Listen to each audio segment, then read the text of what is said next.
All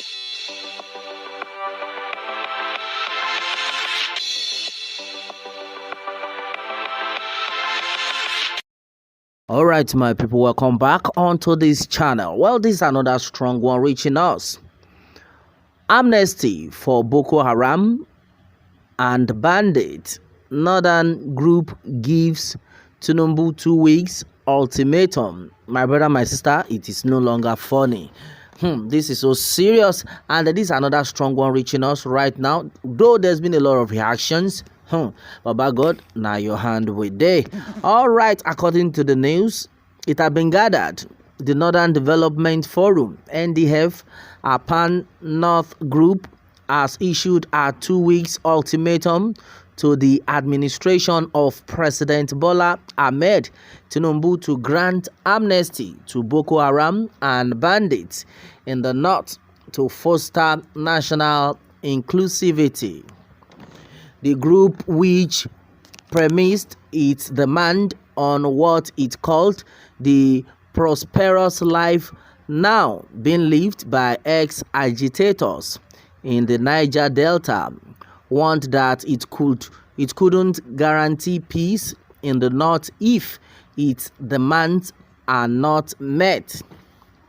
In a press statement by its spokesperson, Sheriff Abubakar, the NDF said the only way the North will have a respite from incessant attacks from Boko Haram and bandits is for the Tinubu's government to grant amnesty to the rebels, just like the late Umar Musa Yar'Adua did on assumption of office in 2009 for Niger Delta agitators.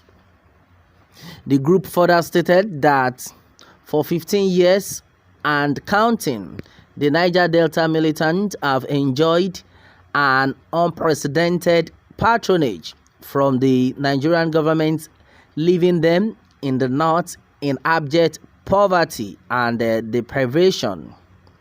It listed its demands for Boko Haram and bandits to include declaration of amnesty, provision of scholarship, capacity building, and establishment of cooperative scheme. The statement reads in part, "Dear President Bola Ahmed Tinubu, we are writing you today and as concerned citizens and advocates for justice and unity in our great nation. Recent events have brought to light the urgent need for amnesty to be granted to northern agitators popularly known as Boko Haram and bandits, paralleling the historic amnesty granted to Niger Delta militants during the tenure of our late brother, President Umar Yar'Adua. We strongly urge you to consider this proposal and take decisive action to promote peace, inclusivity, and national cohesion. We are aware that on account of amnesty to Niger Delta agitators, some of them have transitioned to politicians holding critical positions as Speaker of State House of Assembly, House of Representatives, members of state assemblies, among other sensitive political offices, while others are now successful business people creating wealth and jobs. We want the same for Boko Haram and bandits.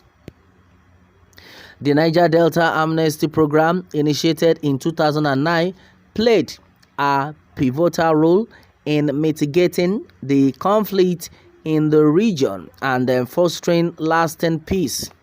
The program offered a pathway for former militants to reintegrate into society, providing them with rehabilitation, education, and employment opportunities.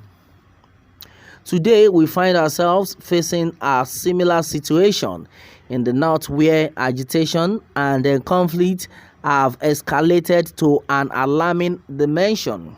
It is imperative that we do not ignore the plight of our fellow citizens who are voicing their concerns through agitations. All right, my people, and exactly what is actually happening right now. This is exactly what we have been talking about. As you can hear for yourselves, this is not funny at all. Now they have given the president about 2 weeks ultimatum to give amnesty to them. Or else everybody will face it. I know some sort of people will be like, she been a not then talk. My brother and my sister, don't get it twisted.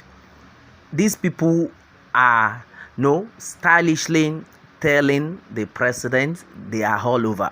And in case you don't know, there are people already everywhere. They are everywhere in your forest. As it is happening over there, they continue wherever they are, and they have their full support. Right now, what is this actually telling you? As far as this country is concerned, definitely it is now happening. It is now a clear evidence that there is nothing like one Nigeria. Look at the comparison. They are comparing themselves with the Niger Delta militants. If we are talking about Niger Delta militants, all those ones, what they do that within their region. Like, you are coming to take what belongs to them in their own village where they were securing their crude oil and the rest of them. They attack you. Yes, but comparing that to what is happening in the whole country, whereby you just attack innocent souls at will, kill them. Even when some of them pay that ransom, you still kill them. You cannot compare both. No, they are incomparable. Well, a lot of people though have actually reacted in different forms onto this one. My brother, my sister, we need to open our eyes. Well, Charles is who I made it clear here that who are the bandits and who are the terrorists? Such a comparison is very unreasonable. Those that have kidnapped people, and then you are asking to be given an amnesty, that is craziness. Well, to the highest level anyway, those asking for the amnesty needs to visit the psychiatric hospital to be checked. All right, this had been said by Charles Isua.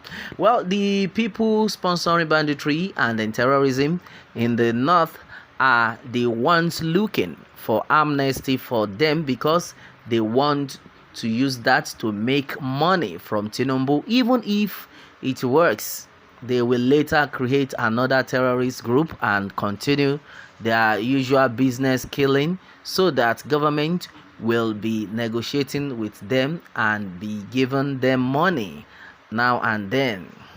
Well, this is serious. Well, meanwhile, a lot of people onto this one have actually made it clear. More comment keep coming in. But right now, what does that tell you? Is it that some set of people needs to be taken good care of before there will be peace in the country? Is that not what they are trying to tell us? That if not, there won't be peace. And then some set of people are now asked that who are these terrorists? What are exactly the things they want? Because we don't understand. You will just be looking for every means to destroy things. Somebody was even like, they should just be very careful that they should not come and destroy the government of Bola Ahmed Tinubu. Well, Charles Ogurina made it clear that granting amnesty to who? To miscreants and the Islamic fanatics from Chadian, Malian, Nigerians, Sudanese, and then Senegalese, Mozambique to Fakwa. It will never happen. Okay, that's serious. Meaning this set of people are not even from Nigeria. That the person made it clear that it will never happen in this country of our today. That means more of them from Guinea, etc., and the poorest people on earth will rush down to come and collect their Father Christmas national cake. And do you know how much that will be? All right, that's another serious one. Well, meanwhile, Adebisi Balogun have agreed here that, well, I totally agree with you, but not all of them are Muslims by religion. They just hide under these guys as a Muslim because their way of life looks like the religion practice. Well, my brother, my sister, right now, what is this actually telling you? Meaning there's not going to be no peace in that country except these people are given amnesty. Then the people are not asking, so you mean, because I don't know their actual complaint anyway, but with what had been gathered, it was gathered that they were not allowed to enjoy what others are enjoying in their region, that the educational aspects, majority of them were not given good jobs under the security, under the government, and the rest of them, that they have been marginalized a long time ago. That have been what they've been complaining about. So now they want to be part of the people. They want to get what every other person is getting. Well, the truth of the matter is, anyone who is a Nigerian, normally, definitely they have been getting all these things, but we don't know why they are bringing in all these, and we don't actually know where they belong. That's exactly what the problem is. Right now, they have sent strong message to the president, giving the president 2 weeks ultimatum or else. My brother, my sister, if you are still out there, you are shouting one Nigeria, one Nigeria. Right now, you will understand that there is nothing like one Nigeria. Baba God, now your hand with it. Meanwhile, let me have your own take on this, my people, and remember to subscribe for more updates if you are just joining us on this channel for the first time. All right, thanks and God bless.